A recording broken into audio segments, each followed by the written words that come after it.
Tim Cole with Pete Powell and Bob Hintz here at Old Dominion University's ODU Soccer Complex. You're about to see the repetition of the goal that was scored in the game between Kecoughtan and Maury.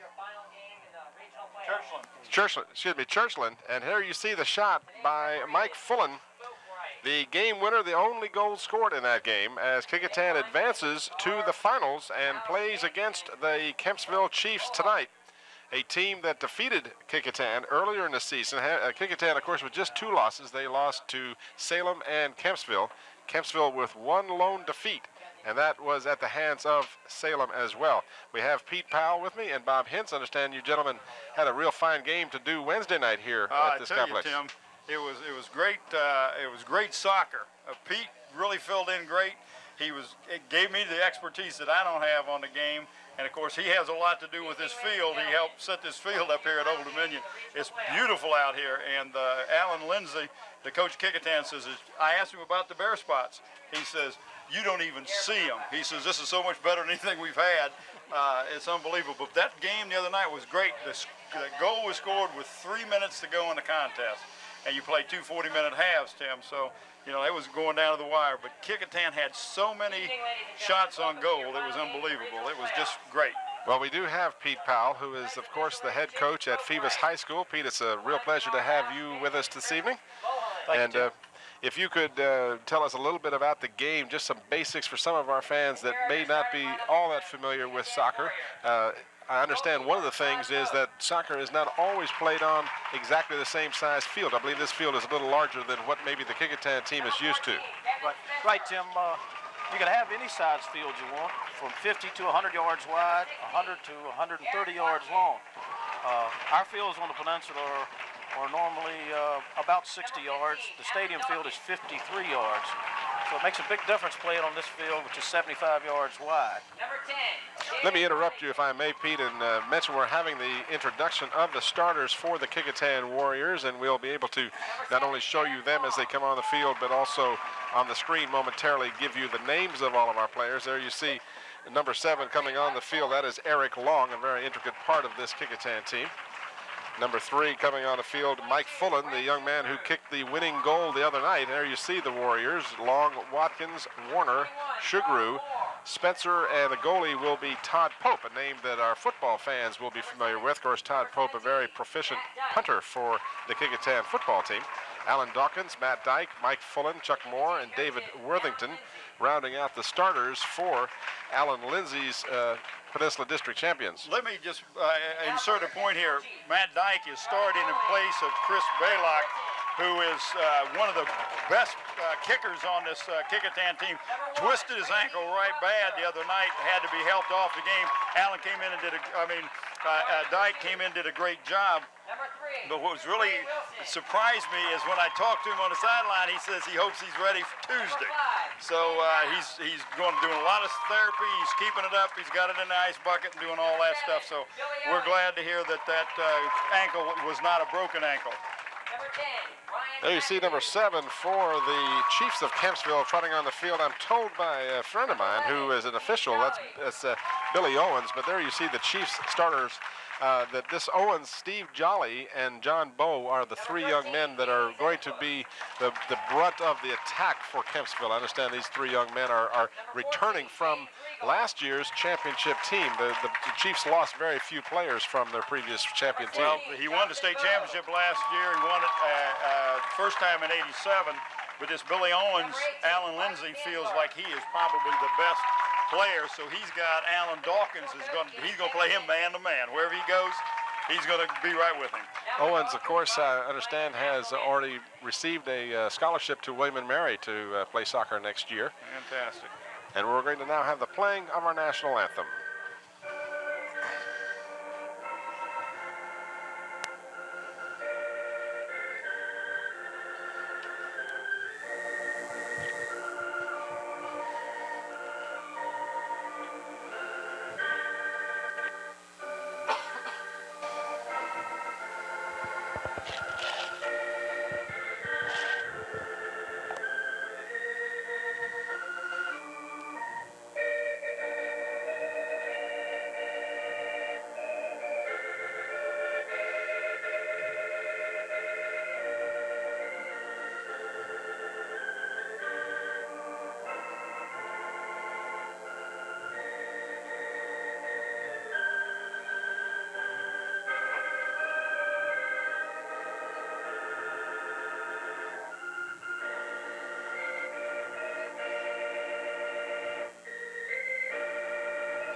So we're about set to get this game underway. One of the things I started to ask Pete to do, and I will again, is to kind of explain, if you can, Pete, some of the basics of this game. And while we have this opportunity, before I do that, and again I apologize, there you see the officials for tonight's game. The referee will be Chip Boatwright.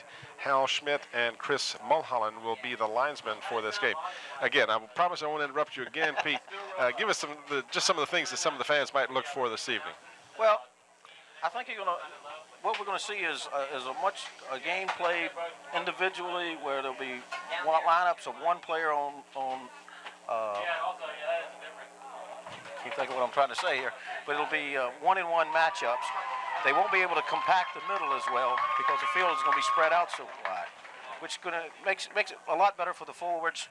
They have more room to work the ball and to get into the spaces. So we saw Churchland really compact in front of the goal the other night. They did a good job with it. I think Allen's going to have to do the same thing that Churchland did the other night. I've seen Kempsville play, and I believe they're a little stronger than the Kecoughtan team. But I'm sure that Allen is worked very hard on compacting in front of the goal. That's if the speed is what we're going to have to find out first tonight. And you think Kempsville has the superior speed as far as the two teams are concerned? And they have they have some real skilled ball handlers. Most of these kids from Kempsville play on the Virginia Beach Select Club. They play together all year round.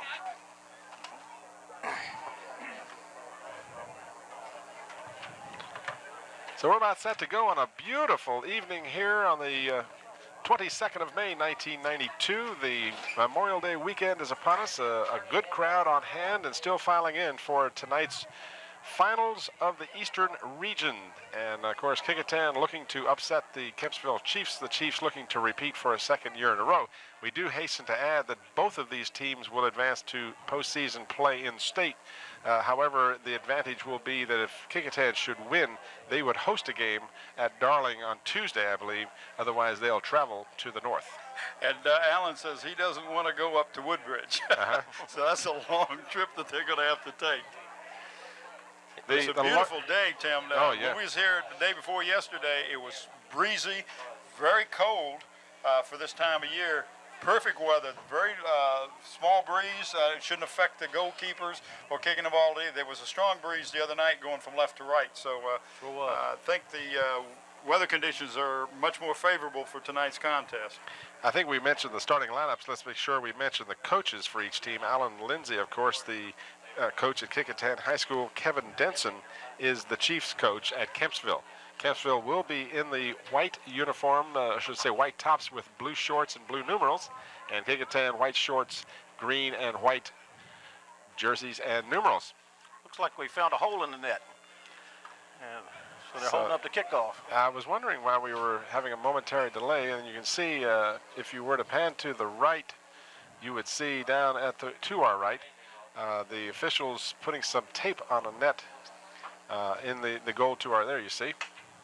Well, while we got this little break in action, Kecoughtan is missing two good soccer players. Chris Blaylock, who we talked about, but Jeremy Skerritt, who had hurt his knee early. Fantastic. They really missed him, but these other young men have stepped up and taken up the slack, and it has really helped Allen's team out. He plays everybody. It may not be for many minutes, but everybody gets to play. Everybody gets the feel of the game. So when he's ready to put somebody in, it's not somebody that hasn't been in before, and I think that really helps him. Now, Pete was telling me Allen is a defensive coach, that he thinks defensive, but when I asked him about that, he said, yes, I do that, but one way I do my defense is I keep attacking offensively, don't let them get a chance to come at me. So, it's a lot like basketball. If you fast break, your defense can give you a lot of offense. Well, we continue to have a delay here as you look down the benches, which are, by the way, side by side here on the same side of the field. So I guess if you lose your temper in a moment of heated action, you could have a real problem with both benches side by side. A la the old, I believe it's the Green Bay Packers have that situation up in Milwaukee when they play in the NFL. They have both teams on the same side of the field. Well, they have to be. They have to report to the table to get in. Right. So here we go. Okay, we are underway, and Kecoughtan has the ball to start the game.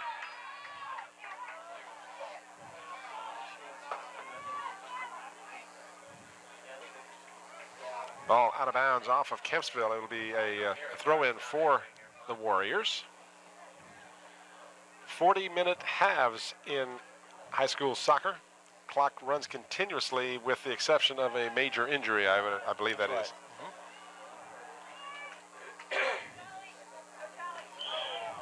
You'll see both of these teams are very good fundamentally.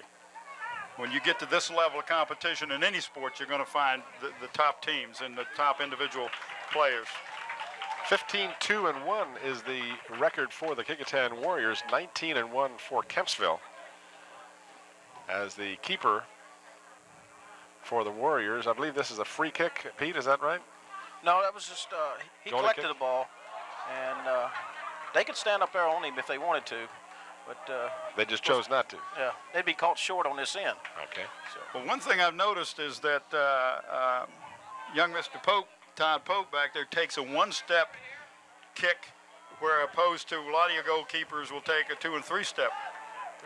But he gets a lot of power, and that's sure why does. he's going to Penn State on a football scholarship.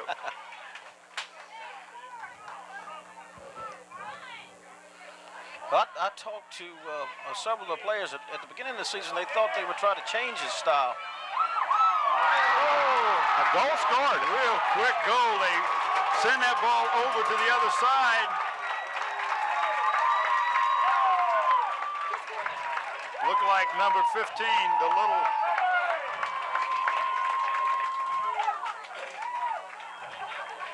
The young man had just kicked the ball, Tim. 13. That's why I was waiting, because I wasn't quite certain if it was 13 or 15. And number 13, that would be Danny Zikarus. And this is another young man, a sophomore, who John Bagdonis, who is an official in the Peninsula District and, in fact, in the Tidewater area, had told me this is a young man to watch. And sure enough, he has put Kempsville on the board first. A header away from the goal by Kecoughtan. It'll be a throw-in for... This will be a corner kick.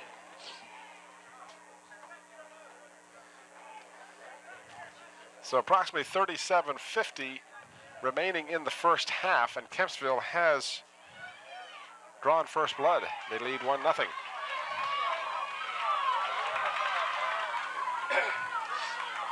If we have that on replay, by the way, we will show you that goal when the opportunity presents itself.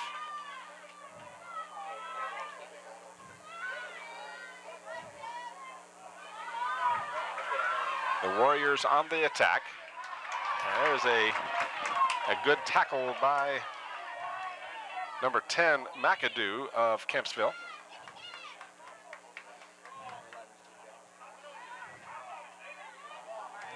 Centering pass is fielded by the keeper, Todd Pope, very alertly jumping on that ball.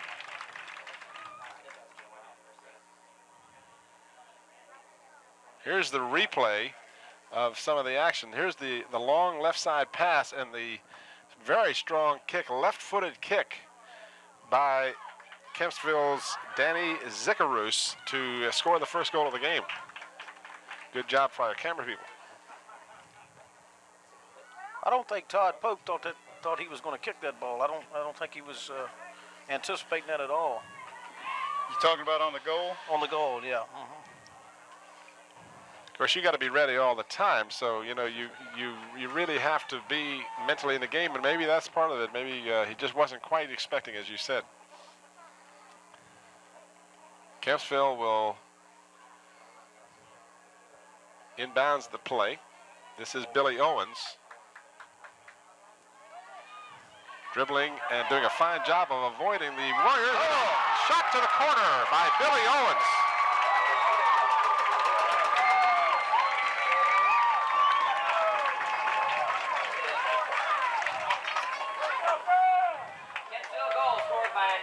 Well, you can see why they're talking about him. That's the young man that Alan Lindsay was concerned about, was number 7 for the Kempsville team. Billy Owens is he's got a scholarship going to college already. He's All-American, high school All-American soccer, so you can see why he was concerned. He beat 2 players before he took the shot. So very quickly, with less than 5 minutes played in the first half, Kempsville with a 2-0 lead. on 2 kicks that were almost identical. They were at exactly the same spot on net. Top right-hand corner.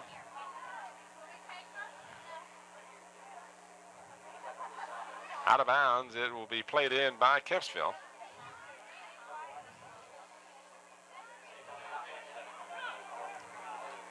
So Kecoughtan very quickly in the hole here in the first half, down 2-0. On goals by Soccer-Kecoughtan, I'm told is the correct pronunciation of his name, F, not R, and Owens, number 7, coming about 3 minutes apart. Is Owens on the ball again? Good lead pass for Steve Jolly, another name we mentioned as being very, very effective for Kempsville. I noticed one thing, Pete, is that they seem to be very quick, this Kempsville team. Yeah, They've got a lot of speed. When they were playing Maury the other night, I noticed they were real fast. They're attacking with speed, whereas we were talking about the other night that you could hold up and wait for your other teammates, but it seems that they want to attack with speed. They're only attacking with 2 or 3 players. If you got that great speed, you can do that. Oh, that's beautiful passing. You can appreciate the expertise being shown by the Kempsville Chiefs, I would imagine, Pete. Yes, yes. These guys are great ball handlers. Another great pass. Ooh. Shot wide to the left of goal. That shot was taken by number 16, Jonathan Bowe. Here's the replay of Billy Owens' goal, and you see it exactly in the same spot, right-hand corner, in the upper corner, and Todd Pope just didn't have a chance on that play at all. It's really hard for a goalkeeper if he can't see exactly when the player takes the shot. If he only sees it after it's been struck, he has a real problem getting to him. Well, sometimes I would imagine that you get your players sometimes to try to block the view of the Right. goalkeeper for Sure, that particular reason. Kind of a screenplay, as I believe they refer to it in hockey. Mm-hmm. You intentionally try and screen the goalie. And goalkeeper. sometimes your own defender gets in the way because he's been taught to stay between the player and the goal. So.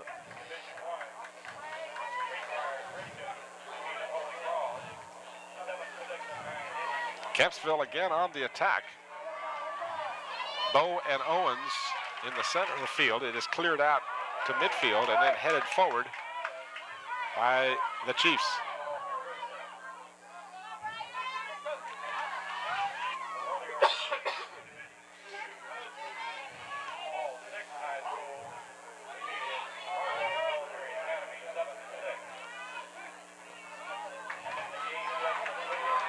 I know it's difficult, Pete, for you to reach into these young men's heads, but how does this affect Kecoughtan now getting down quickly 2-0? How do you feel? Is this going to be a major problem for them to overcome? Well, yeah, I think so, but especially for Kecoughtan, who they won a lot of games 1 and 2-0. So they're a defensive-minded team who tries to wear you down. They can't do that now. They're gonna have to attack, and possibly. I don't think they'll push up this early in the game, but they'll push up a couple of their defenders for long.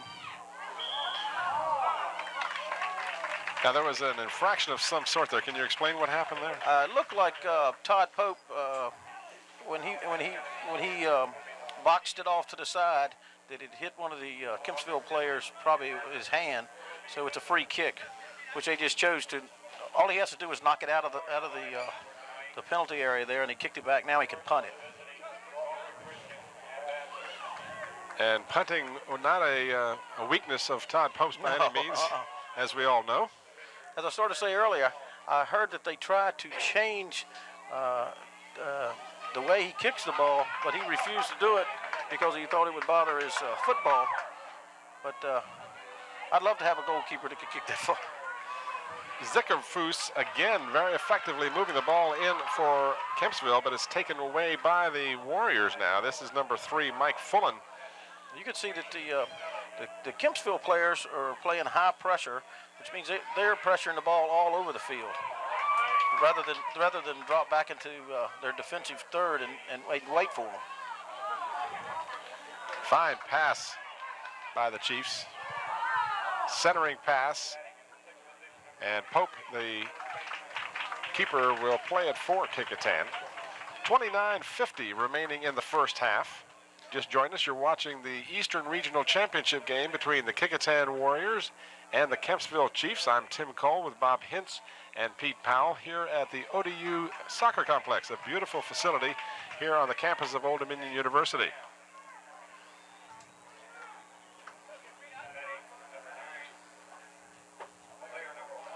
Okay, it looks like Kecoughtan has something in mind here where they changed throwers. Got Tim Warner throwing it in. Usually they have something in mind when you see a special player go out to throw one in. I assume you have set plays that you Yes. that you practice. Right. One of the plays that Kecoughtan likes to do is they throw it in and the guy heads it back over his head to the back side of the goal. Oh, that's pretty footwork. Oh, I was just going to say the techniques being shown by these Kempsville players dribbling the ball is just phenomenal. They look like Earl Monroe with a basketball, don't they? They truly are superb dribblers. There you see another shot wide to the right-hand side to Pope's left. And out of bounds, that'll be a free ball for the Warriors. Well, I haven't seen anybody from Kempsville who hasn't had good skills to touch the ball. I was just going to say, Matt Dyke is coming out of the game now for Kecoughtan, and in his place is number 11. That is Brett Olson, who played very well the other night, replacing the injured Blaylock. We had a chance to chat with Mr. Olson's parents, as a matter of fact, as we were coming in to this evening, and they were very pleased with his play, as they should have been. And Coach Lindsay in the paper was quoted as being extremely pleased with Olson's play. Well, his dad's been involved in soccer a long time, too. His dad is a referee. I had a chance to talk with Mr. Olson myself. And seems to be a lot more contact in this game. Players going down for the ball and knocking the feet out from under the players than we saw in the game the other night, Pete. Right. The Kempsville players are playing very aggressive. They're playing aggressive all over the field. Whereas the other night, the Truckers were dropping back and waiting for them to come at them and playing everybody back. Kempsville is not going to give it that chance. They're not going to let you set up on any kind of offense, are they? It's really hard to play high pressure on a field this big, but that could be an advantage later in the game for Kecoughtan. James Regal handling the ball very nicely. Like you said, I really haven't seen weakness displayed on the field yet by Kempsville. Almost a turnover by the Warriors there, retrieved in the corner. And again, Kempsville keeps that ever-present pressure on the Warriors. This is Olson.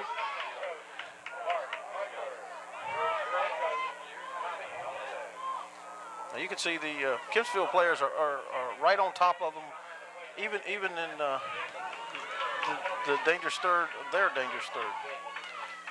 Well, we had you had a meeting last night on the district and picked the all-district team, and let me run through this real quick. Kecoughtan fullback Kevin Spencer and Alan Dawkins made the team, and one of your young men, Ryan Troy from Phoebus made it. Midfielders were Eric Long, Chris Blaylock. The forwards were Tim Warner. The player of the year was Kevin Spencer from this Warrior team, and the coach of the year was Alan Lindsay. It's pretty well dominated by Kecoughtan, Lafayette, and Menchville, it looks like. On the second team, Todd Pope was the goalie. Eric Watkins was on the second team, is Mike Fullen. And you had a John Richardson that made the second team. So congratulations to these young men. It's quite an accomplishment. I'm trying to figure out.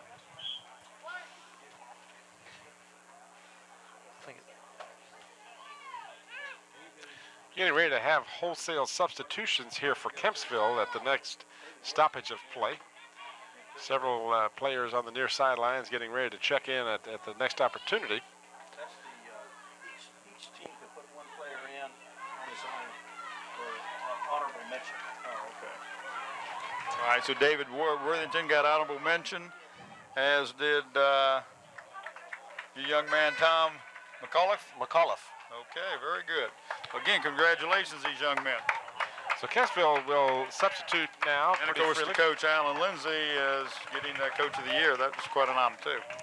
Coming in for the Chiefs, number 15, J.P. Igna. Number 20 is Tommy Huron. 25, David Knott.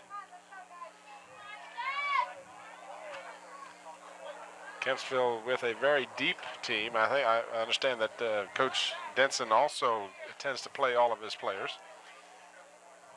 So Kempsville leading 2-0 with 24 minutes and some seconds remaining in the first half. Just joined us. The Chiefs scored 2 goals within about 3 minutes, and those goals came just about 3 minutes into the game. So they've really taken the sting out of the Warriors with those 2 quick goals. Although the Warriors certainly haven't retreated in any sense. Still very much in the ballgame. Well, Kecoughtan won't give up. They've been in a lot of big goals. Now, you don't get in a game like this at this level by giving up, that's for certain. So they will, but your point's well taken that the Warriors are not an offensive, explosive team as a rule. No. They're most successful when they keep the game in a 1-0, 2-0, 2-1 type score. Well, as Bob said, they scored with 3 minutes left in the game Wednesday night, and they just kept on attacking, but they try to wear you down. Allen will put a lot of players in.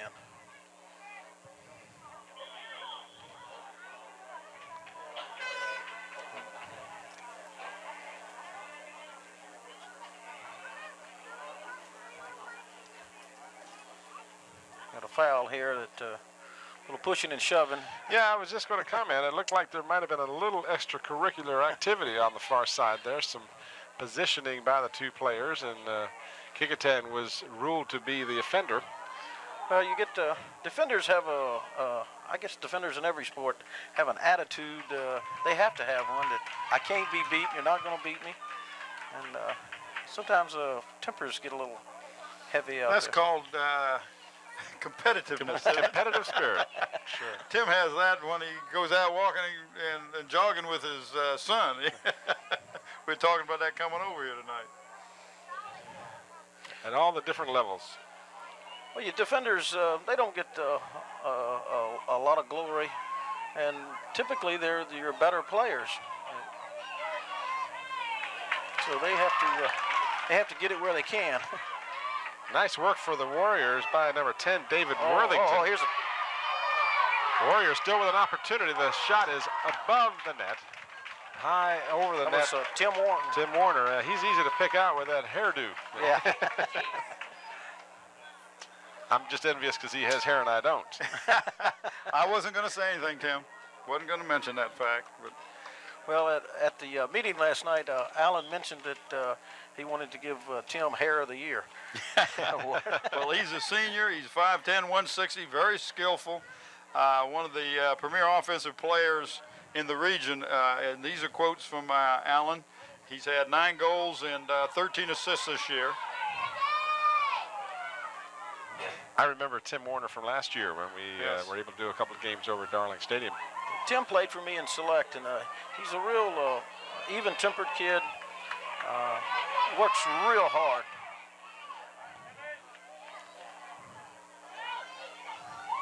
Certainly, conditioning is a major factor in the success of a soccer program. Sure. What kind of program, if I can digress a little bit from the game, we'll certainly watch the game as we speak, but as the coach of Phoebus, what are we looking at as far as conditioning for these young men? How many miles do they run on the average a week besides what they're doing on the field? Well, I don't know how many miles they run, but we have a conditioning program similar to Kecoughtan's where we do most of our conditioning with the ball. We just don't have time to go out and run 5 miles a day. But they probably run 3 or 4 miles during 2.5 hour, 3 hour practice session. We try to get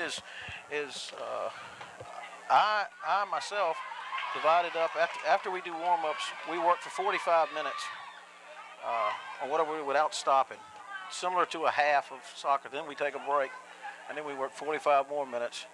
And you have to push them a little bit, but I bet. eventually they'll get there. Some coaches don't like that theory, but I've always thought it worked. Well, you know, I think most successful sports programs, period, whether it be soccer, football, basketball, baseball, starts with conditioning. If your players are not in condition, they're going to have a hard time being competitive. Exactly. When they're tired, their minds are tired, and their legs are tired, their skill level goes down. Now we do have about a month before we can actually start. We do a lot of running. But once the season starts. As we speak, the Kempsville Chiefs are meticulously setting that ball up. Great play. What a nice tip. And that was a nice assist. He just flipped that one right over the goalkeeper.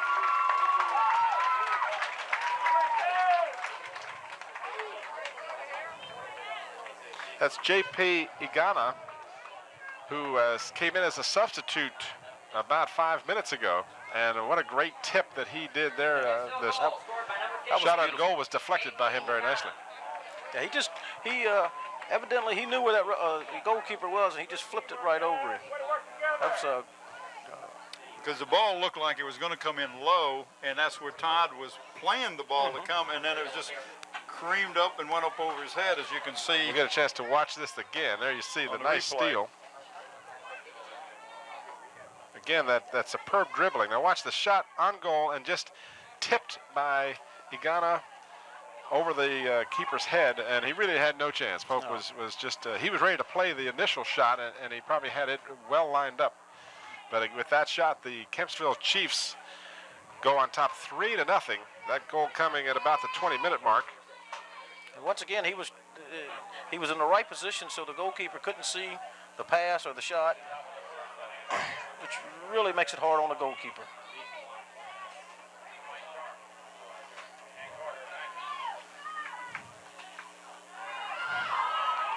A little push from the back. No harm, no foul, I guess. The dribbling technique of Kempsville is just amazing. He had to be offside. Yeah, yes. he was. Yeah. So, and if you wouldn't mind just explaining for some of us that may not understand what offsides constitutes. Okay. Well, the rules say you have to have 2 defenders between the last offensive player when the ball is kicked. That's the hardest part. When the ball is kicked. Now, you could be in an offsides position, but not be offsides unless the ball is played to you. And a lot of the fans see a guy offsides. The referee's not going to call it unless it's played to him. Until it's played to him. You can be in an offsides position, but you can't be offsides and play the ball. The linesman, his job, if you'll watch him, he'll move with the last defender. Wherever that defender goes up to midfield, and his main job is to watch for offsides. And he'll flag other fouls, but. And I think that's probably the most difficult rule for the novice soccer fan to understand. Exactly. And it's real difficult. Because it's never really the same each time, is it? No. And there's some teams play the offsides trap, where they'll watch the player, and as the ball's passed, they'll step up in front of the defender. The offensive player, and try to catch him offside. If you could see the linesman here, he's watching the last Kecoughtan player. Yeah, I was just noticing that. Of course, the linesman out of your pic. There he is in your picture right there with the flag at the top of the screen. And you're right. He's moving up and down the field with that last defender, as you said. He calls out of bounds and offsides. And if he sees a foul, if you see him raise his flag and make a little twirl, he'll twirl it. And he can make noise with that flag if he's trying to get the referee to look at him. If he sees something off the ball, or maybe 2 guys pushing or shoving, he'll try to get the referee's attention. Substitution for the Kecoughtan Warriors coming in is number 21. That's Charles Moore, and he will replace, and I'll try and pick up the young man's. There you see the player he's replacing coming out. You can see the way the official is holding the flag up there. And Chuck Moore is just a sophomore forward. He's 5'10", 155. Coach says he receives the ball well, lays off, is very hard working. and has a knack for scoring the ugly goal, he says. He's had a couple goals and 7 assists so far. I don't care if it's pretty or not. If it goes in, to me, it's pretty, right? That's right. They all look like, in baseball, right? You talk about the home runs or the hits, they all look like line drives. That's right. They may be just little dribblers. Louis Brackett was the young man for Kecoughtan that came out of the game. Well, sometimes you'll find a player like that seems to be always around when the ball's deflected. I guess he's like the football player who constantly comes up with the fumbles. Right. Or the basketball player they call the garbage man. That happens to be in the right place, the right time, and that looks like he's lucky, but it's because he works to get in that position. And I'm sure that's the same situation in the soccer. Yeah, if you can anticipate, and a lot of times you will get lucky. An old adage: the harder you work, the luckier you get. I really and truly, that's one of the adages I've tried to live by. That it's a truism. Less than 14 minutes to go in the first half. It's been a game dominated by Kempsville as they lead 3-0 here at the ODU Soccer Complex. Tim Cole, Pete Powell, and Bob Hintz bringing you this Eastern Regional Championship game between Kecoughtan and Kempsville. Kecoughtan defending the goal. The shot is over the goal and out of bounds, so the goalkeeper will have a free kick. And Mike Fullen comes back in, Tim. Is a junior, plays midfield, 6 foot, 160. He's had 5 goals, 10 assists this year, and one of the most underrated players on the team. Very good one-on-one, is a good passer. Incidentally, and I want to be sure to notice this, Mr. Fullen is a 3.9 GPA on National Honor Society. Did you see those? There's one guy that has a microbiology thing. Of course, Pete and I know all the things there is to know That's about right. microbiology, right? I can't even spell it. And we do want to recognize our scholar athletes Absolutely. on the Kecoughtan team. We've got Eric Long with 3.3, 3.4 for Eric Watkins, 2.7 for Tim Warner, 3.0 for Brett Shugru. A couple of the more outstanding, 3.8 for David Worthington, National Honor Society, 3.67 for Chris Blaylock, 3.5 for Alan Dawkins, 3.8 for Raphael Lister. He's just a freshman. Just a freshman. 4.08, that's for Kempsville, right? No, that's the that's young man for Kecoughtan. Kecoughtan, Chris Stutt. He's taking the honor courses, and that's why he's got a 4.08. 4.08, huh? I don't want to slight anybody. Jason Hauser, 3.6, National Honor Society. Ted Walter, 3.3, Youth and Government Regional Finalist, Microbiology. And Brian Tromley, 3.5. Some superb scholar athletes, and certainly you have those kind of numbers in the other sports in the schools, but we do have the opportunity to have that information, and we like to let the fans know that these young men not only are good athletes, but they're good scholars as well. Well, that's for sure. And Alan Lindsay and Eric Long are the ones that compile that information for us. So we want to special thanks to Coach Lindsay and to Eric, who's one of the captains of this team.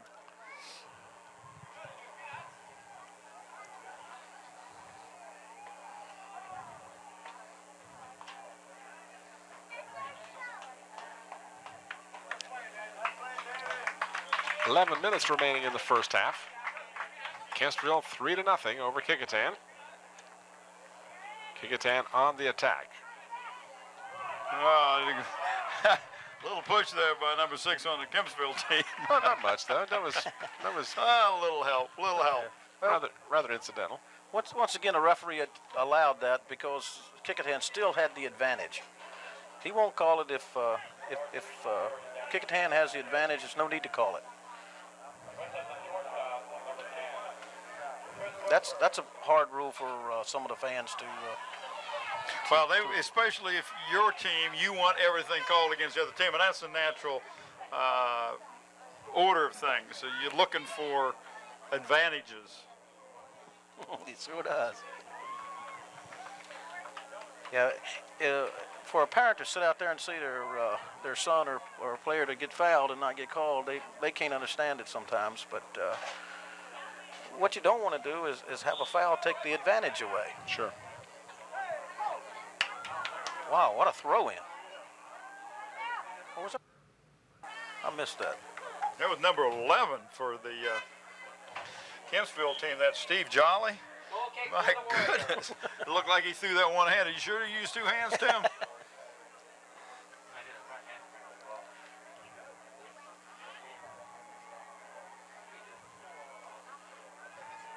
Kecoughtan's having the same problem tonight that Churchland was having of getting down there with enough attackers to be effective. It seems almost at times as if Kempsville has a couple of extra players on defense and a couple extra on offense, which of course they don't. But it would seem that that's how dominant they've been here in the first half. Well, when you're ahead 3-0, you can send a couple of defenders up and take some chances. Absolutely. That was a real smart move that time by the Tim Warner, the senior forward. He took the ball to the corner and then kicked it off of one of the Kempsville players, so it went out of bounds, so they have a free in. Some players are real good at that. Coach Lindsay said, he's very skillful, and he knows how to handle the ball. He did a great job that time. Well, you can see how hard Tim's working because he's a forward, so he went all the way back to defend that man. So now he'll be back up at the front. So he's working real hard out here. Warriors desperately needing to get some form of attack going here against the Kempsville Chiefs. Down by 3-0 with 8 minutes remaining in the first half. 40-minute halves here in high school soccer. As we mentioned at the top of our program, Kecoughtan and Kempsville will both advance to further postseason play. Kempsville will be the host should they win. If Kecoughtan should come back and win, they would be the host in further action next week. This game videotaped Friday night, the 22nd of May, 1992. Kempsville again on the attack. This is Owens. Oh. These groans of admiration, I believe, here on to the right of me by Pete Powell, who, if you just joined us, is the head coach at Phoebus High School. There you saw we have to try to get that one more time. That's how he threw the ball in so far. I wondered how he did that. Let's see if we can do that for you I again. don't know if he did it quite that quick. Well, is that right? Was that speeded up just a bit? I don't know. Here we go. Well, he did the same thing again. What you're seeing is a replay, but just as you were watching a replay, he did the same somersault throw in again, and the fans were up in front of us here trying to catch that. That's a spectacular throw in. Well, I've seen it before, but it's been a long time. That is number 11, Steve Jolly, that does that very acrobatic throw in. Well, he gets a lot more power behind that thing, but both feet have to be on the ground when he throws it in. They have to, both of them, be planted. And I couldn't believe when I saw that ball look like it was shot out of a cannon, but I can see why he got all that. That is a spectacular method. Well, it changes the whole complexion when you can put that ball inside the box down there. It's like a centering kick that you make from 50 yards away. It's spectacular. And you see the strong kicking game of Todd Pope coming into play for the Warriors. He's able to get it downfield, but again controlled nicely by the Kempsville Chiefs.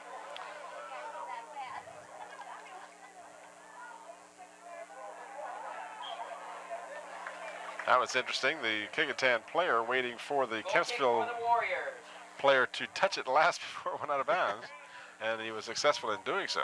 Well, he was trying to shield it and let it go out of bounds because it was off a Kempsville player, but he was playing pretty dangerous back there. It was pretty close.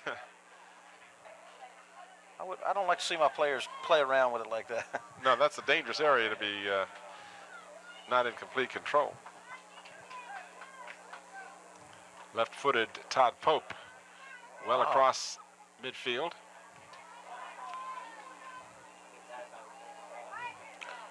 think Kempsville is just a little more aggressive than Kecoughtan. Kecoughtan seems to be playing a little bit timid. And I'm sure at halftime, Alan Lindsay will instruct his team as to the way they will possibly have an opportunity to come back. And timid and tentative will not be two of the words he'll use, I'm sure. I'm sure. Inside of 5 minutes to go in the first half. Kempsville with the throw-in. Centering pass. High in the air, controlled by Kempsville. Now stolen, but regained by Owens of Kempsville. And now the Warriors are able to get it out of harm's way. At least temporarily, but again, Kempsville once again is on the attack. Centering pass, a fine-looking centering pass, just a little too tall for the intended player. That was 21, Trey Whitworth. Whitworth trying to get a header there, but it was just over his head.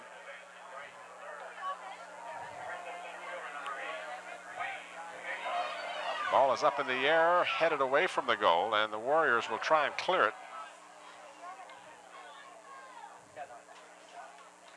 Finally lofted upfield by number 17, Matt Dyke of Kecoughtan. Almost stolen by the Warriors. That would have been a breakaway. 3.5 minutes to go in the first half. Kecoughtan trailing 3-0. Hoping to regroup after halftime. A tall order against the defending state champion Kempsville Chiefs. I believe Alan Long was playing in the back when the game started, and it looks like that he's been pushed up to the front to get a little more offense. Well, that would be my question I'd have of you as the coach, and certainly we're not trying to second guess Alan, but if it was your situation, how would you have your players play differently in the second half to try and overcome this three-goal deficit? Well, I think I would push one of the midfielders, let him attack a little more. Of course, when the way Kempsville is attacking, that could be a mistake. So you can't lay back and play defense, and you know, just like we talked about the other night. There's no tomorrow in this game, so. Well, there is a tomorrow in this game. Oh, there is. That's right. Both of these teams will advance. So. I had forgot about that. But the other night there was only one winner. But of course, and your point is well taken. You might as well go for the gambles, because if you lose 4-0 or 3-0, it makes no difference. The loss is still a loss. 2 minutes to go in the first half. Kecoughtan trying to get on the board before halftime. Conversely, trying to keep Kempsville from another score. That was a case where the ball hit the hand of the Kecoughtan player, but it was an inadvertent action, and therefore no stoppage of play. Owens with a great move to get around the defender. Now a centering pass, and Todd Pope comes way out of the goal to play the ball and almost misplayed it. Got a lucky break there. Centering pass, and a shot on goal is played by the keeper. What he tried to do there was to box the ball where he just punches it rather than try to catch it when he's in that.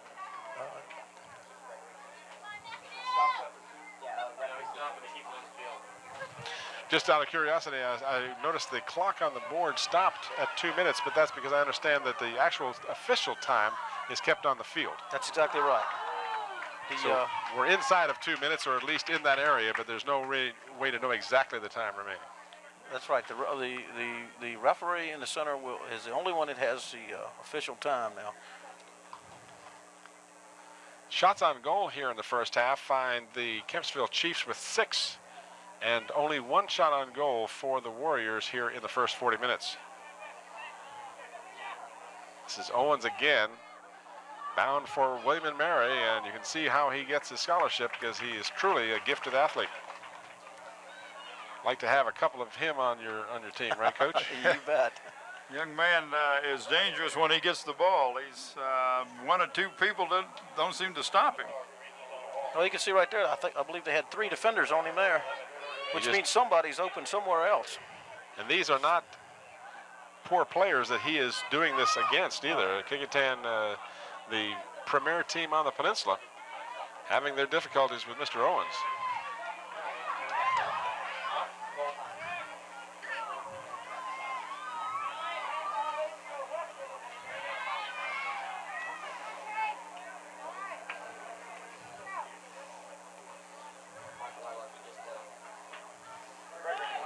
One of the problems I see that they're having tonight, they like to play the ball up to a target man who lays the ball off to someone else. They can't seem to get the ball to the. Good play on defense for the Warriors there to prevent what looked like a good opportunity. That was played away by Alan Dawkins, number 15 of Kecoughtan. And he's played quite well on defense in the first half, in my very unknowledgeable opinion. He's been around the ball quite a lot. Yeah, Alan's a good hard player who never quits.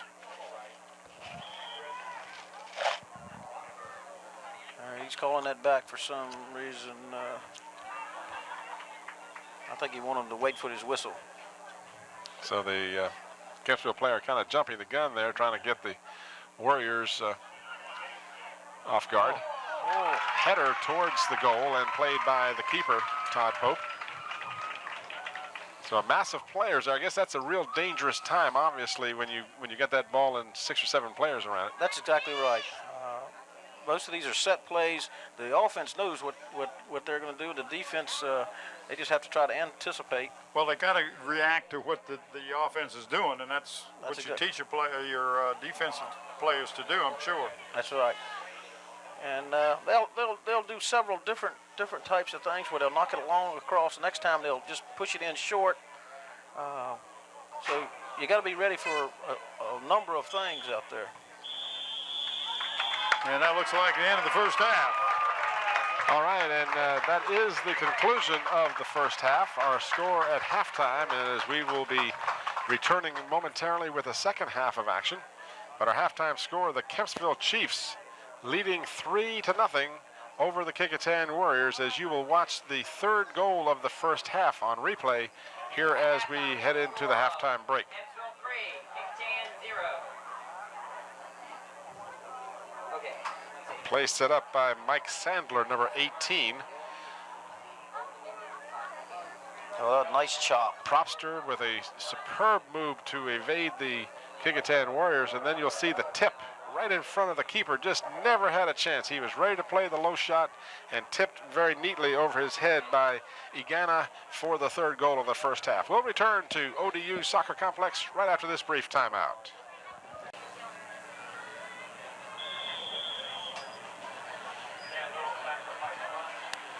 Okay, Tim Cole and Pete Powell with Bob Hintz back at ODU Soccer Complex as the second half is nicely underway.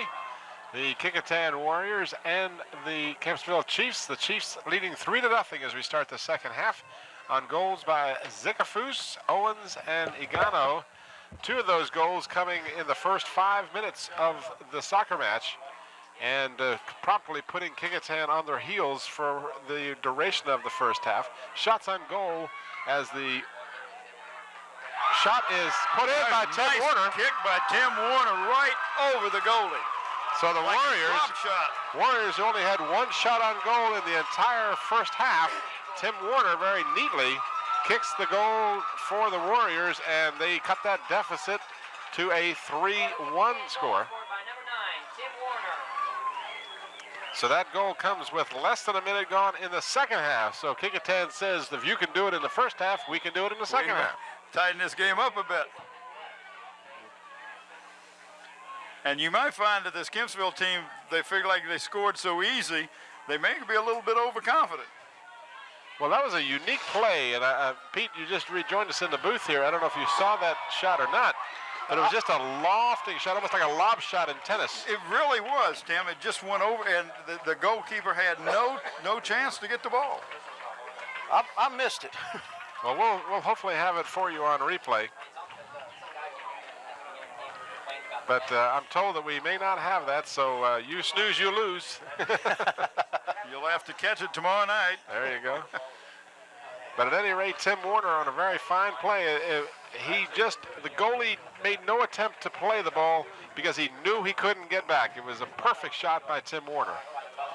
So the Warriors with new life here in the second half, trailing 3-1. I was just going to say, as we discussed in the first half, Pete, what could you do differently to try and offset this 3-goal deficit? And certainly the Warriors have answered. That's got to help their morale at this point, too. Sure.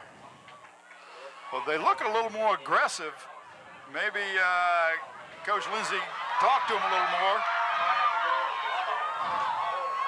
Warriors trying to set the play up, but Kempsville is able to break it up. Back come the Chiefs. I would imagine from what I've seen, and please correct me if I'm wrong, Pete, I don't think the Warriors want to get into a up and down the field battle with Kempsville. No. I believe he's... Another save by Todd Pope. I believe he's got his midfielders who are going to play a little more aggressive in this half as far as the only attack. That he was kind of laying back in the first half. Well, you figure you have it. You lose 3-1 or 5-1, it doesn't matter, so you might as well gamble a bit.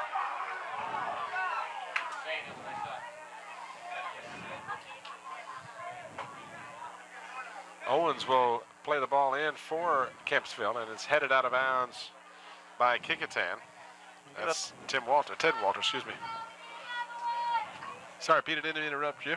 Well, they just got to throw in down near their goal to get the difference in playing on this field and playing on the field on the peninsula is on a throw in there, you could throw that ball all the way across the goal, which makes it very dangerous.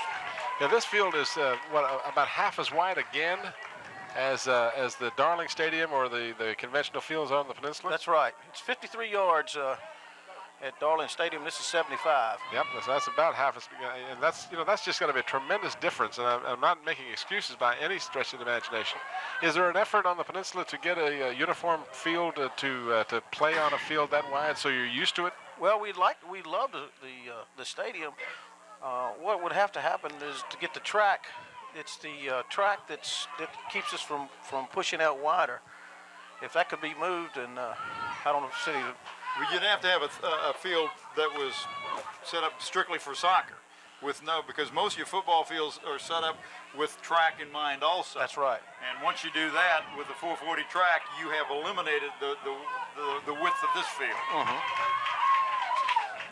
Lafayette has a field that their football field they're able to widen it to about 70 yards.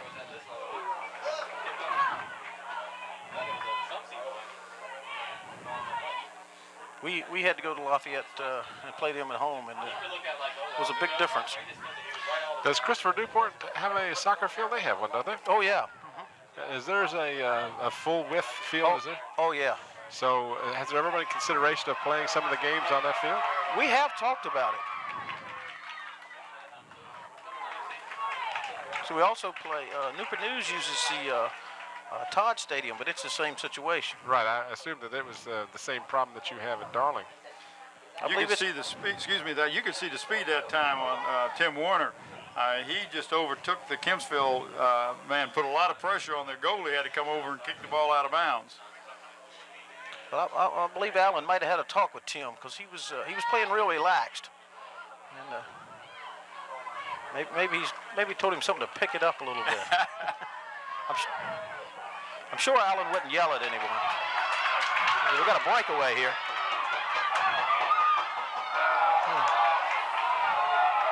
Good job of getting back on defense by the Warriors, in particular.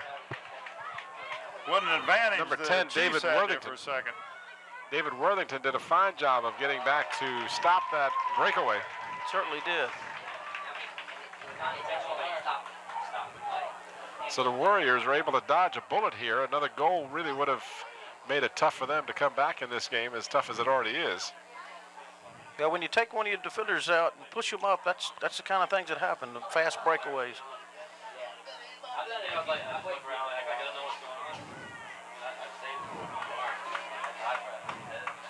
Is it more than a regular man-on-man defense, Pete? Do you play a zone defense, or is it zone and man-to-man? Or It's normally a mixture of both.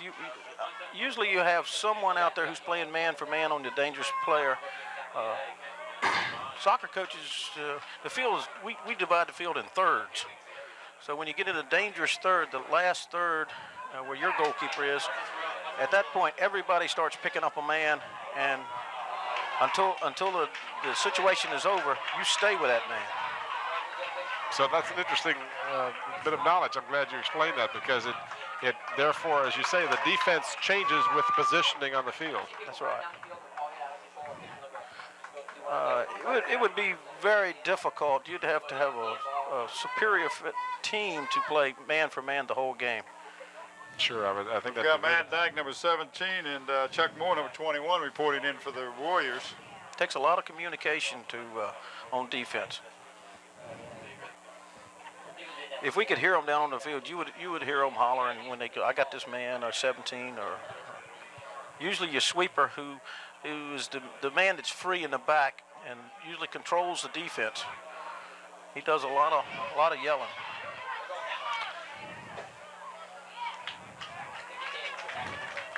So Kecoughtan will play the ball inbounds on the near sideline. Tim Warner will be the young man for the throw-in. Back to Warner. Centering kick. And that they're trying to do is get the ball to Eric Long in the center and let him hit it. He's very good at that. Yeah, Alec, That is a set play that Alan was telling me about. Eric can really get up high.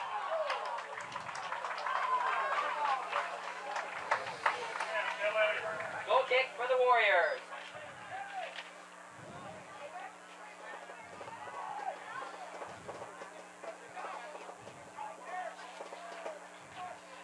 Little more than 31 minutes remaining here in the second half. Kecoughtan trailing Kempsville 3-1 in the Eastern Regional Championships. I'm Tim Cole with Pete Powell and Bob Hintz, coming to you from ODU Soccer Complex in Norfolk.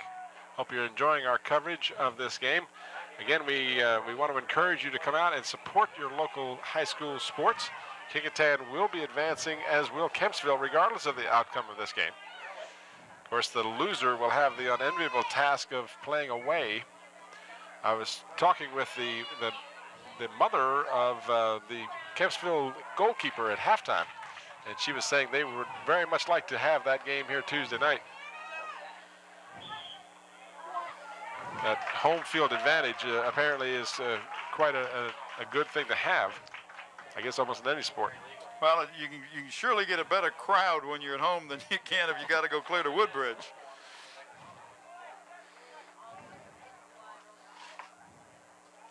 And maybe some home team officiating too.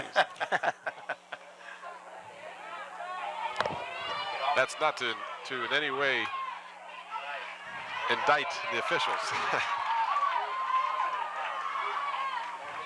I'm sure you've never had any problem with officials, right? Oh, Pete? no. They all love me.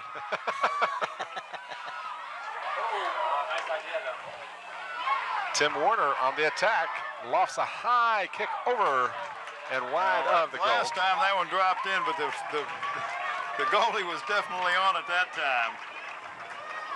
We have a Kempsville goal kick. There you see some of the fine crowd on hand on this beautiful spring, unofficial start of summer type night. Of course, this is Memorial Day weekend, and you see a tremendous crowd on hand for this matchup, as well as should be.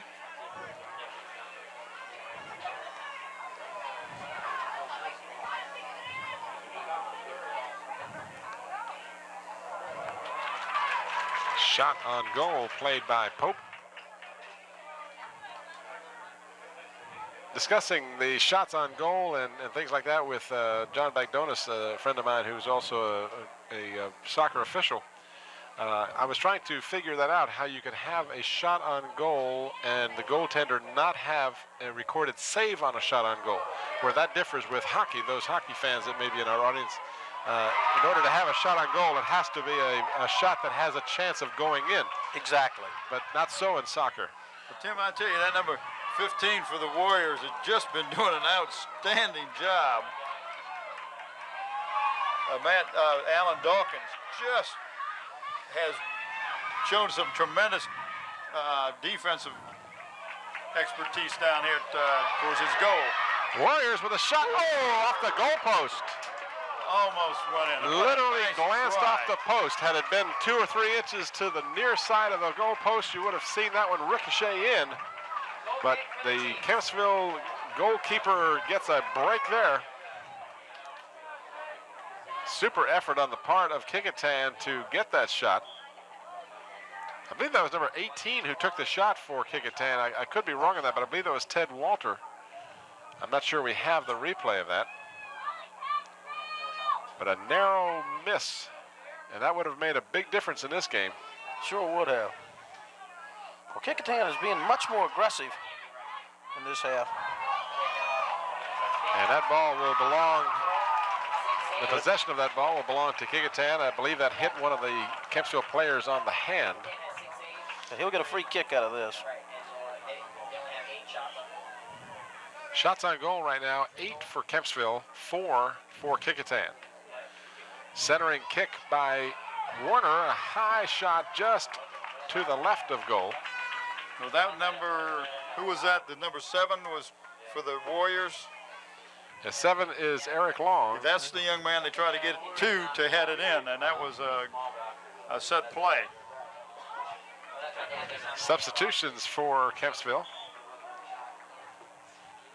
I believe Eric's a little over 6 foot, so he's I think that's why they like to play the ball to him. He can really jump high, but he's a tall player too. Well, he got him 6'1", 185. He's had 13 goals, 12 assists. This is so Long. far this year. He's second team All-State last year, All-Region. He's just an outstanding soccer player for these Warriors. This young man, number 15 for Kempsville, impresses me. Yagana, who got one of the 3 Kempsville goals. He's really a spark plug. He's very quick, and he's always around the ball. He is dwarfed by the Kecoughtan player number 10 who was walking near him. 10 is David Worthington, and I'm not sure what his physical dimensions are, Worthington, but Igana is a good foot shorter.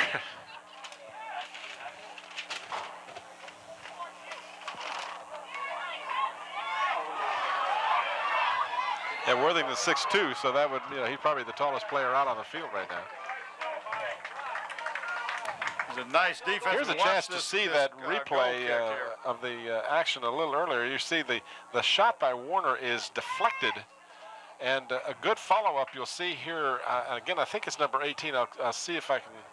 Well, actually, it was it is number 18 for Kecoughtan, who follows that deflection towards the goal, gets the kick away, and watch the ball as it will just miss going into the net. It just glances off the goalpost. Good slow motion action there, guys, as you saw perfectly. Great replay of how close that came to making this a 3-2 game.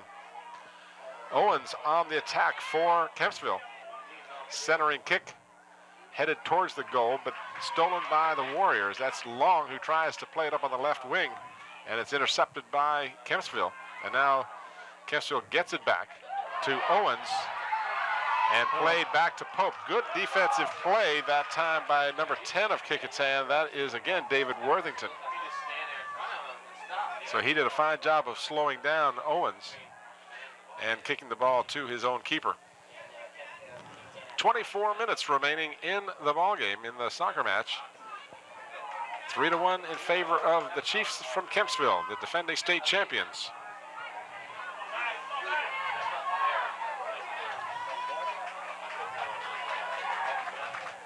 Okay, we're going to get a corner kick here. Corner kick for the Chiefs.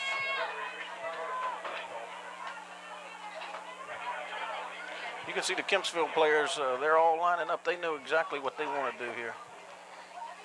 Do you have a player on the field such as the captain of the team that calls the play? Is that how you do that, Pete?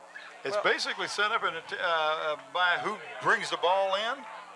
Well, the guy that's kicking the ball most of the time will do it. You'll see him raise his hand or do something. He's telling them something. So there's hand signals more than anything to tell them what the play might be. That's right. Some coaches, they'll hold up 2 fingers. They'll have numbers.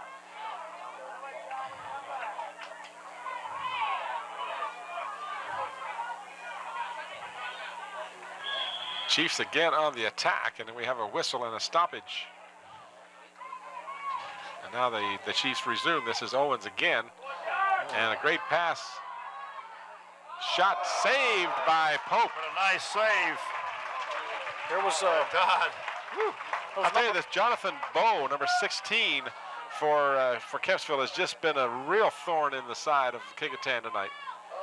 He has been all over the field. You watch almost any of the play, he's going to be involved. He and Owens are going to be around the ball. And number 15 was right there to pick up the scraps. If wasn't he the player that number 15 from Kempsville? Yep. Yeah. He was right there if that ball would have come off Tom Pope. Brett Sugaru and Olson check in. Brett Olson for the Warriors. Coming out is number 17 for Kecoughtan, and that would be Matt Dyke. And if I can pick that, I believe the other player substitute was Louis Brackett, number 8.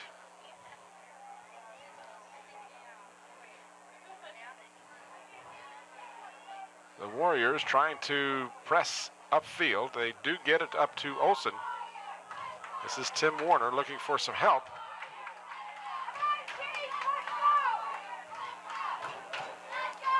Inside of 22 minutes to play in the match.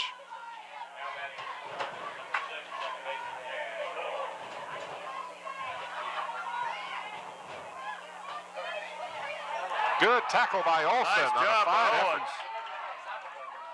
Olson with the fine tackle and the good dribble now tries to advance it. So Olson, who came in and played very well for Blaylock, you know, you just have to wonder how much it hurts Kecoughtan for these 2 key players not to be in there.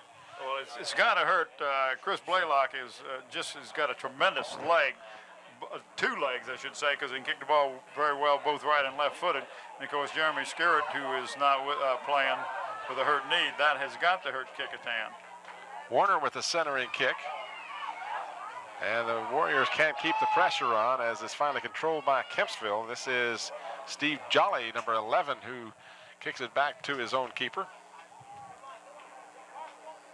Down to 20 minutes remaining in the match. 3-1 in favor of Kempsville.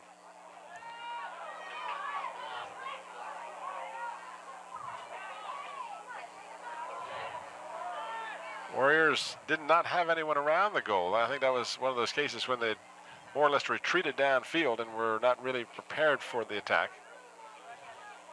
I think he wanted Olsen to turn and run, but there was a little miscommunication there.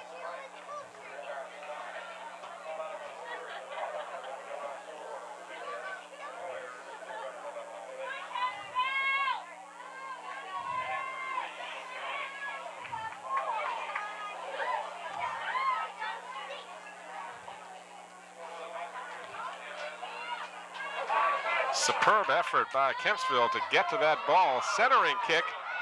Pope was down, and then the ball is shanked to the right by number 2. That is Randy Probster, who could not control it, and they had Pope out of the goal there. It was an excellent opportunity for a score. Well, again, I can't talk enough about this Jonathan Rowe, number 16. You saw him go way down the right wing and fight to keep that ball in bounds and almost set up a goal. Well, Kempsville likes to take the ball down and cross it. That seems to be their style of play. And evidently, they worked a lot on it because it's hard to get the ball from them when they take it down the wing.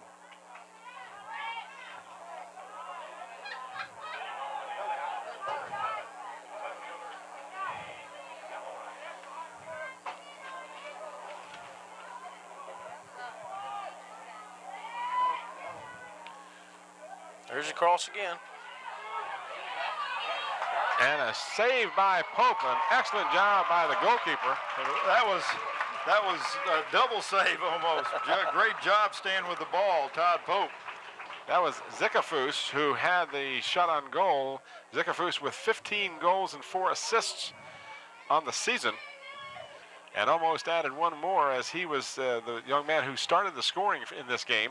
Zickafoos at 37:50 remaining in the first half, followed very quickly by Owens making it 2-0, and then Igano made it 3-0 at the 20-minute mark, and Tim Warner has scored here in the second half, just into the first minute of play, to make it 3-1, and that's where we stand now with a little more than 18 minutes remaining in the match. Again, Kempsville on the attack, and we've got an infraction against, I believe, against Kempsville. You get a chance to see this the save that was performed by Pope. Watch as you see Owens with again that great control of the ball. He'll go deep in the corner and center the ball. And Zickafoos, knowing where that ball was going, is there, controls it, and then takes a fine move. Oh, he just went right around the Kecoughtan defender, then left-footed it, and Pope with a superb effort to keep that ball out of the net. Back to the live action now. Again, great work by our crew, as usual, here on Channel 5. Hope you're enjoying tonight's match. We've got some softball coming up for you here on Channel 5. Some of the girls' softball action coming up this week. We encourage you to come out and support the Phoebus Phantoms girls softball team. Is that right, Bob? That's the team correct. we're going to be doing on Monday. So if you're watching this game Saturday night, put that on your calendar. Monday night, after you've had the barbecue and the chicken and all the corn and cob and all that good stuff. About 4:30, head About over 4:30. to Virginia Wesleyan. Virginia Wesleyan College, easy to get to over there by Lake Wright Motor Hotel. Come on out and support the Phoebus Phantoms softball team as they continue postseason play. Phoebus has got a pitcher. Her name's Jennifer Diggs. Jennifer Diggs. Boy, is she a pitcher, all right. Excellent, excellent she's- young lady. It's fun watching her play. We'll be there 4:30 Monday afternoon, hoping to see you there and supporting the Phoebus Phantoms girls softball. And one of Tim's goals in life is to be a batter against Jennifer. After watching her pitch, I don't want to bat against her. I wouldn't get up there, Tim. I've seen her play last year. We haven't seen her this year, but boy, she was superb then. Very good team Phoebus has, and hopefully they'll be able to advance even further. Monday afternoon, I should say, 4:30 over at Virginia Wesleyan College. We're inside of 16 minutes to go in this match.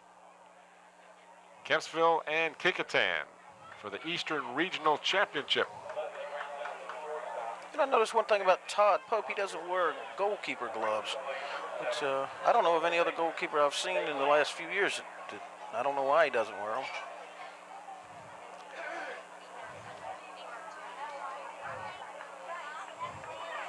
One of those things where it works for him, so he stays with it. That's right. And we've got That looked like a combination, both people, and it was called against Kecoughtan, but shot on goal is over the goal. Goal kick for the Warriors. And it'll be a goal kick for Kecoughtan. You know, there's something in soccer that's called the spirit of the game. And if the referee sees that both teams are playing equally rough, a lot of times he'll allow those fouls to go on. As long as it's under control, right? Yeah, as long as it's under control, nobody's getting hurt. If you got two, not that these are rough teams, that they're playing very aggressive. Oh, what a save. Fine effort by Todd Pope, as you saw in the effort there by Kempsville, and Pope tipped it over the goal and out of play. Tim, Todd Pope has been a very active goalkeeper today. Sure He's just done an excellent job. I'll have to tell you that he really had no chance on 2 of the 3 goals. That's correct. The first one, he may not have been quite prepared for it as well as he should have, but the other 2, he just didn't have a chance. They were excellent attempts and efforts by Kempsville. And I'm not even saying the first goal wasn't either. It was a great shot. Yeah, it would have been very difficult for him to get to that ball. Olsen with 1 man back. And Olsen is tackled, and there will be a foul. Now he's going to card this play. So they're It going was to. obvious that time it looked like Mr. Olsen got mugged. Yeah, So there'll be a yellow card on this. Is that right? right. He's gonna take him over, talk to him, and it was a dangerous play. And there's a yellow card. Now explain that. Okay. The referee held up a yellow card. A yellow card is If I can interrupt you just a minute, what the fans were seeing on the screen was the replay of that superb effort by Todd Pope. I'm sorry, go That's ahead. right. Just wanted to make that The mention. yellow card, that's a warning. One more yellow card on that particular player, and he's out of the game. That's an official warning. Yeah, and when he comes out, you can't replace him with another player. You play short. So it's a big deal if you lose a player. You play with 10. Of course, that wasn't exactly flagrant. He just. Well, he played the man, not the ball. But my point was it wasn't done with malice or anything. That was just an effort on his part. He certainly wasn't trying to hurt the Kecoughtan player, but the referee is just not going to allow that to go on. Right. 13 minutes and some change remaining in the second half. Centering kick by Warner. Headed away, another header, and it's wide of the net. Nice setup. That was an excellent setup on that corner kick that time. Goal kick for Kempsville High Shots School. on goal, 14 for Kempsville, 6 for Kecoughtan. Alan Lindsay's Kecoughtan Warriors, well, as I said, advance to state action on Tuesday. Win this game, they host at Darling. If they lose, they travel north to play at Woodbridge, I believe. Kempsville brings the ball up on the right side. And an infraction against Kecoughtan. Free kick for Kempsville. Stolen by Tim Warner.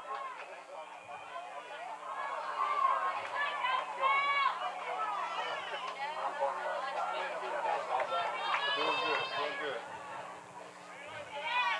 Oh.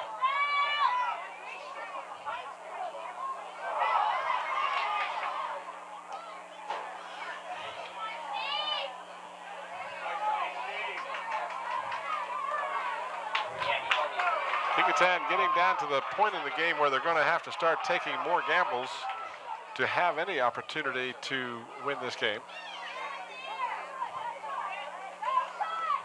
The award ceremony.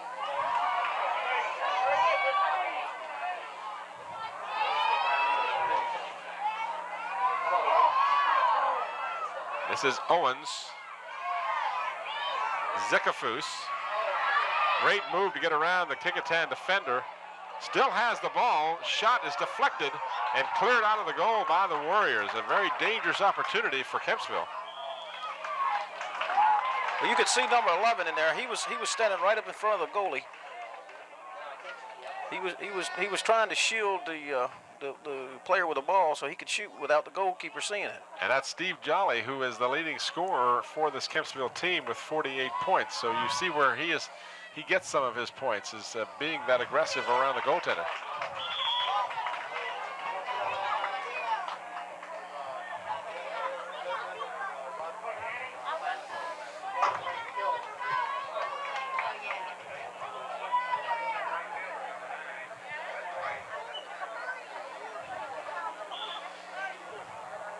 Three to 1 in favor of the Chiefs.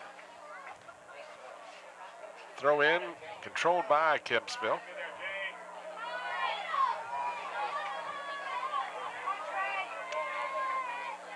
Billy Owens, not only can he dribble extremely well, but he has that one thing you can't teach some athletes, and that is vision on the field. He always knows where his teammates are. That's exactly right. He seems to know where that ball is going to come to before it even is passed.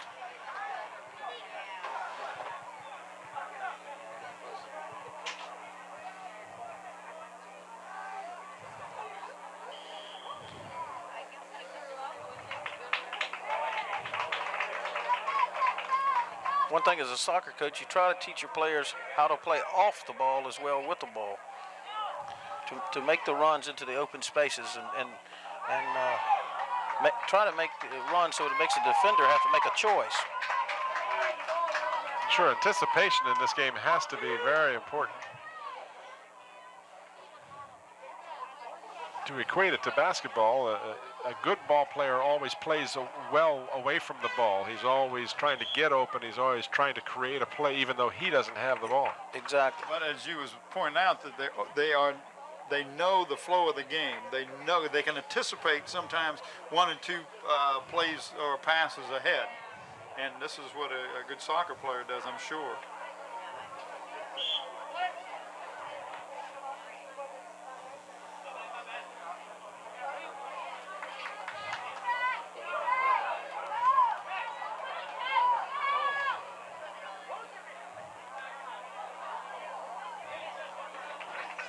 Kecoughtan with the throw-in. Inside of 9 minutes to go. Is there a point in the game, Pete, when you finally say, all right, now you have to turn the afterburners on and go for broke? Well, I'm not so sure, Alan, since he likes to play real strong defense, but I think with about 5 minutes or so left, he's got to push them up.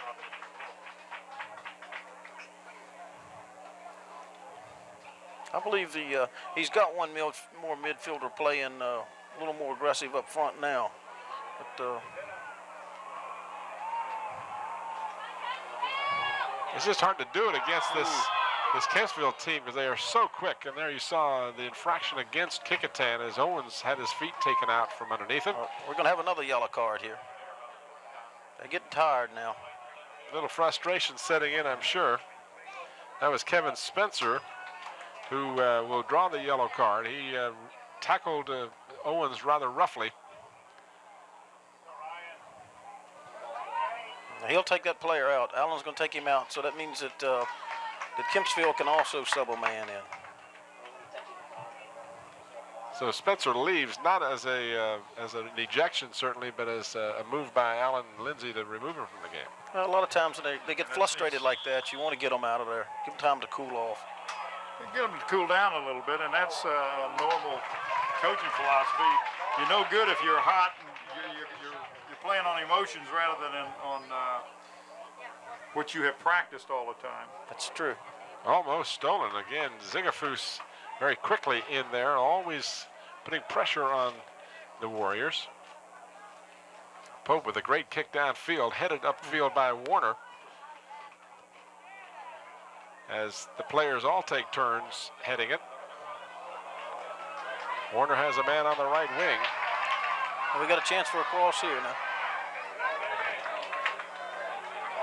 Still an effort by the Warriors, but it goes out of bounds. Goal kick for the Chiefs. 6:43 remaining approximately, and I say that because that is not, in fact, the official time, but it's certainly close to it. After the game.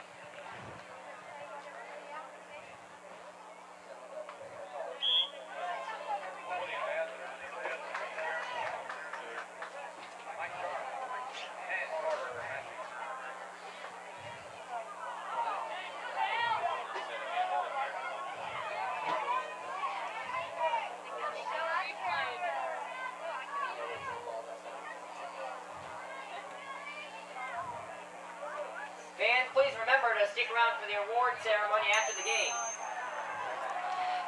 One of the things he could do is later on in the game, he may take his sweeper, which is the only man in the back who's not marking man-to-man once they get down there, and push him up front. Of course, that means you don't have anybody backing you up one-on-one. So. He's got to be, he's your last line of defense, Right. certainly. It is. Olsen pushes the ball up for the Warriors. His pass a little too long.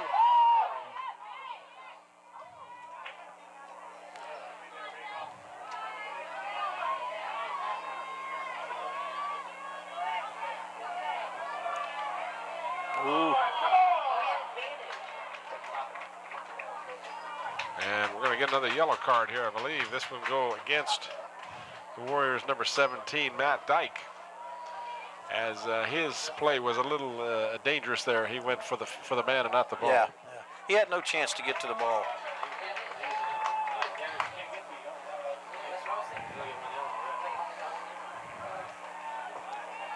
So this will be a free kick, is that right? Is that what the terminology is here, Pete? Yeah, it's a free kick. They're either direct or indirect. But this one should be a direct kick, which means it can go directly into the goal. Kecoughtan has got a wall set up there. They're trying to they'll take one half of the goal or one part of the goal.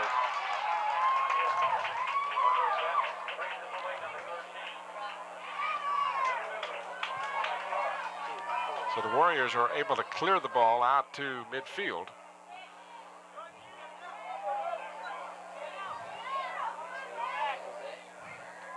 Owens equally proficient with right and left foot.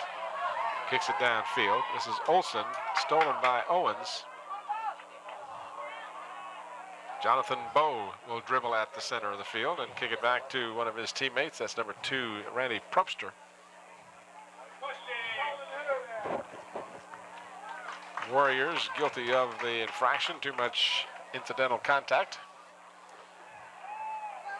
Down to less than 5 minutes to go in the match. There's another dangerous situation here. He's going to drop that ball right into the box. Nope.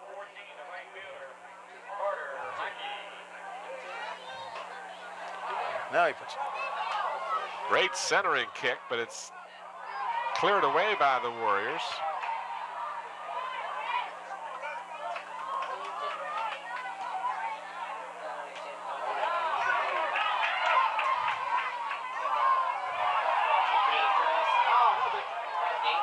Hard to believe there wasn't a stoppage of play on that. I think he grabbed the ball. It did look like his hand got a hold of the ball.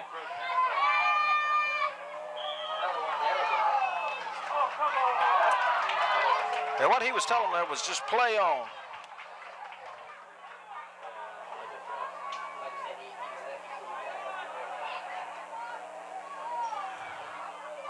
Yeah, the tackling's getting a little rough now.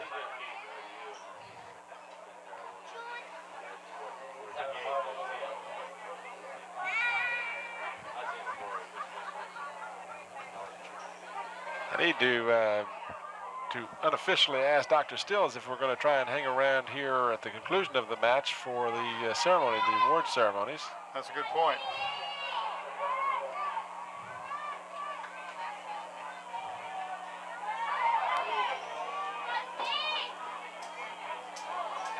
Did you hear that announcement? So unfortunately, time restraints will probably prevent us from doing so, but we certainly do want to congratulate Kecoughtan for their season, and a shot on goal and a score. That's Jonathan Bowe, I believe, number 16, who got the goal.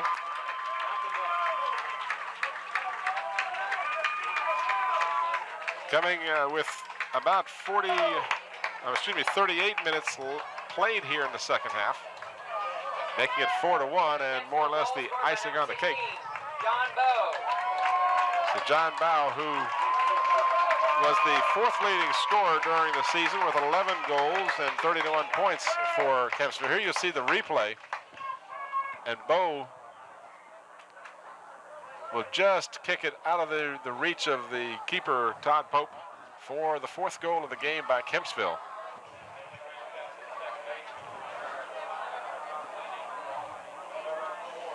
We've had a change now in goal for Kempsville. Britton has come out.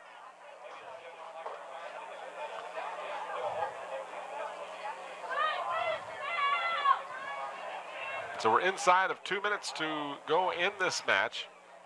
And Kempsville with a commanding 4-1 lead. And as I started to say before that goal, we certainly want to congratulate Kecoughtan and in particular head coach Alan Lindsay and his team for a superb effort this evening and all season long. And as we said before, this does not eliminate Kecoughtan. They will just simply have to be a road team in the first round of the state semifinals. And Pete Powell, the head coach of the Phoebus Phantoms, we certainly want to thank you for all of your help and your expertise and wish you and the Phoebus Phantoms the very best in the future. Well, thank you. It's a pleasure having you with us and hope to have the opportunity to have you share your expertise with us again. We could not do it without you, huh? Hey, you got that right. You got that right. I know a little bit more about soccer all the time here. I might get more and more knowledgeable with a little more effort. certainly can be an extremely exciting sport. It's action all the time. Remember, fans, to stick around for the presentation of the individual awards after the game. It's been a good experience for me up here.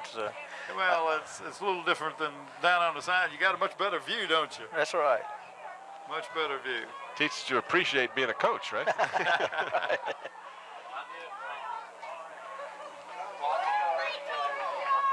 I'm just wondering why I don't have one of those jackets like the guys on ABC. We don't either. And there's a good shot of Pete. Step in the picture, Pete. Good right there. Wave to moms. Hey, crowd. Tim, Mom. not into, they got you aced out, Tim.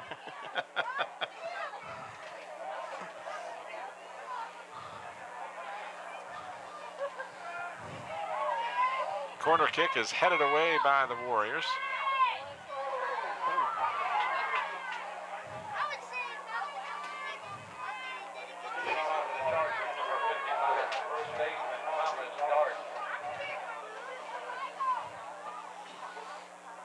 Well, Kempsville is the best team I have seen all season.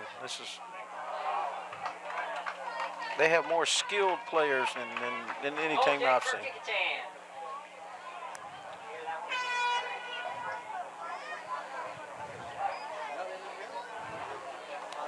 They've been here, but right here they came. Down like the first step. If we wanted to, we could move out on the deck, wireless mic and all three of us and do a wrap up of the game. That'll be good. I mean, I think it's just.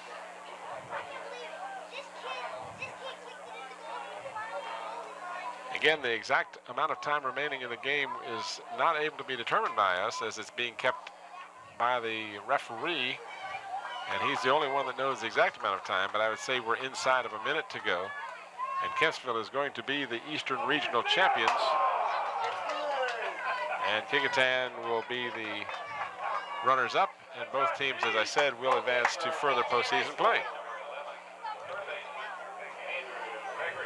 I thought the referee did a good job this game. And that is the whistle to end the soccer match.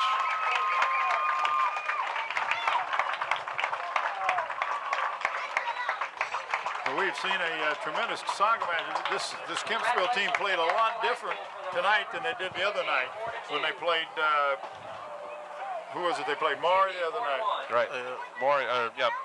Kempsville played Maury. No, Kecoughtan played Churchland. Yeah. No, but I'm talking about this Kempsville team. They're Oh, yeah, right. They're much more aggressive tonight They sure than did. they were the other night. Kecoughtan held their own. They seemed like it was just a little relaxed at the beginning, but the second half, I thought they played much better than they did the first half. And certainly that those two quick goals by Kempsville kind of took Kecoughtan and set them back instantly. So it was tough to come back from that. That changed their whole game plan, I'm sure. Well, that's going to do it for us here at ODU Soccer Complex. We're going to wrap this up for you. The final score again was Kempsville winning the Eastern Regional Championships by the final score of 4-1. Tried to give Kecoughtan an extra goal there. 4-1 over the Kecoughtan Warriors. But again, we encourage you, if possible, to follow the Kecoughtan Warriors as they'll go on the road and continue postseason play. And we certainly wish them the very best of luck, as likewise we do for the Kempsville Chiefs. Any final comments, Bob? Well, Tim, I'll tell you, I've enjoyed both times up here with Pete. Pete has enlightened me, and I've learned a little more about soccer. We appreciate the fan support. The Kecoughtan's got a great group of followers over here, and just has been tremendous. This is a great facility. It really is super. Again, the final score, Kempsville 4, Kecoughtan 1. For Bob Hintz and Pete Powell, this is Tim Cole. Thanks for watching. Good night, everybody.